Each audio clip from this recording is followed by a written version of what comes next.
फडणवीस साहेब सांगा, तुमचा DNA OBC म्हणायचा की ओबीसींशी तुम्ही केलेली गद्दारी म्हणून तुम्हाला गद्दार मुख्यमंत्री म्हणायचं? हा प्रश्न या ओबीसींना पडतोय, कारण तुम्हाला उत्तर द्यावं लागेल. आधी सांगितलं आम्ही कोणाच्या ताटातलं काढून कोणाला देणार नाही.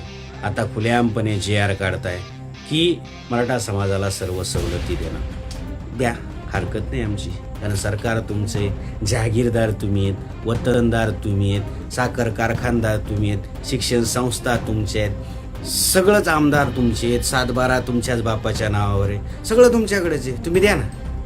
मग ज्या सवलती तुम्ही ओबीसींच्या मराठा समाजाला लागू केल्या जरांगेच्या म्हणण्यावरती, मग अण्णासाहेब पाटील महामंडळ असेल, सारथी असेल, यासारखे जे करोडो रुपयाचे कर्ज दिले जातात ते ओबीसींना द्या ना.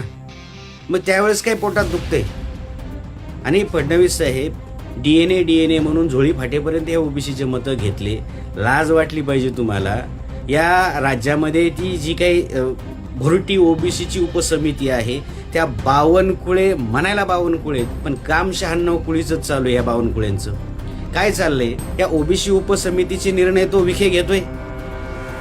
काय संबंध आहे त्या विखेंचा? विखेंची समिती कोणती आहे? मराठा उपसमिती आहे ना, त्याच्या अखत्यारीत येणारा विषय विखेंनी घ्यावा. तर जरांगेच्या मागण्या मान्य कोणी केल्या? विखेंनी. तो विषय कोणाचा होता? ओबीसी उपसमितीचा. तरीही आमची ओबीसीची उपसमिती बोलायला तयार नाही. ओबीसीच्या उपसमितीमधले सदस्य बोलायला तयार नाहीत, कारण त्यांना अधिकारच नाहीत. जसं मराठा उपसमिती तोंडवरी केलं की अंतरवली, मुंबईत, दिल्लीत, आणि ओबीसी उपसमिती कुठे? अरे, ओबीसी उपसमितीमधले जे काही सदस्य आहेत त्यांनी कमीत कमी बोलण्याचं धाडस ठेवावं की हे ओबीसींचं नुकसान होतंय. त्यामुळं फडणवीस साहेब, आमच्या नजरेत तुम्ही ओबीसींसाठी केलेली ही गद्दारी आहेत.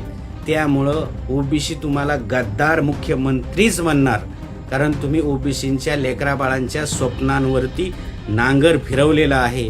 त्याच्यामुळं यापुढे ओबीसी तुम्हाला माफ करणार नाही. जेवढे फडणवीस साहेब तुम्ही जबाबदार आहेत ना, तेवढेच एकनाथ शिंदे, तेवढेच सुनेत्राताई आणि तेवढेच विरोधी पक्ष नेते देखील जबाबदार आहेत. कारण या विषयावरती ना काँग्रेसचे नेते बोलतायत राज्यातले, ना उद्धव ठाकरेंचे नेते बोलतायत राज्यातले, ना शरद पवारांचे नेते बोलतायत राज्यातले. म्हणजे जरांगेंनी काही मागण्या करावं, सरकार म्हणून सरकार मागण्या मान्य करते, पण विरोधी पक्ष नेत्यांनी ओबीसींची बाजू घेतलेली आहे का? का या महाराष्ट्रातील सर्व पक्षांना ओबीसींचे मतं लागत नाहीत? ओबीसींच्या लेकराबाळांचं भवितव्य दिसत नाही?